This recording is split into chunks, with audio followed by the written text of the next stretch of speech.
जिंदगी लौटा रही है अब वही बेटी तुम्हारी, जिंदगी लौटा रही है।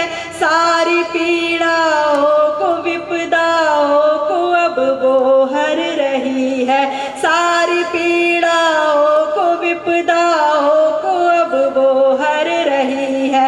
रिक्त जो खुशियों की गागर लो वही अब भर रही है।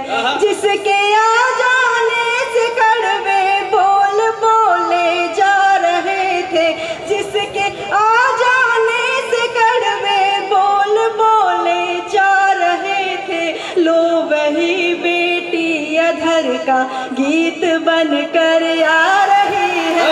लो वही बेटी अधर का गीत बनकर आ रही है। कल तलक जो कोख में ही मर रही थी बेटियां, लो अब वही बेटी तुम्हारी, जिंदगी लौटा रही है अब वही बेटी तुम। और बेटी क्या जिम्मेदारी निभाती है कि माँ के आंसू और पिता के अनकहे भावों को समझे, माँ के आंसू और पिता के अनकहे भावों को समझे।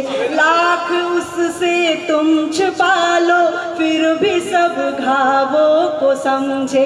है पराए घर ही दोनों, है पराए घर ही दोनों, फिर भी जाने क्या समझ कर।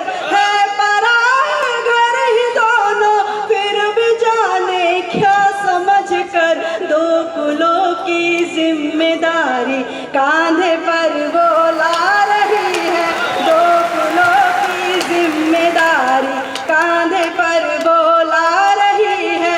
कल तलक जो कोख में ही मर रही थी बेटियां, लो अब वही बेटी तुम्हारी, जिंदगी लौटा रही है, जिंदगी लौटा रही है। तो मैं कहना चाहती हूँ कि कल तक घर के भीतर थी अब कदम बढ़ाना सीख गई, लाख रुकावट आए फिर भी आगे जाना सीख गई। कल तक घर के भीतर थी अब कदम बढ़ाना सीख गई, लाख रुकावट आए फिर भी आगे जाना सीख गई। और नारी को कमजोर समझना भूल तुम्हारी है सुन लो, अरे नारी को कमजोर समझना भूल तुम्हारी है सुन लो। नारी तो अब सूरज से भी आंख मिलाना सीख गई।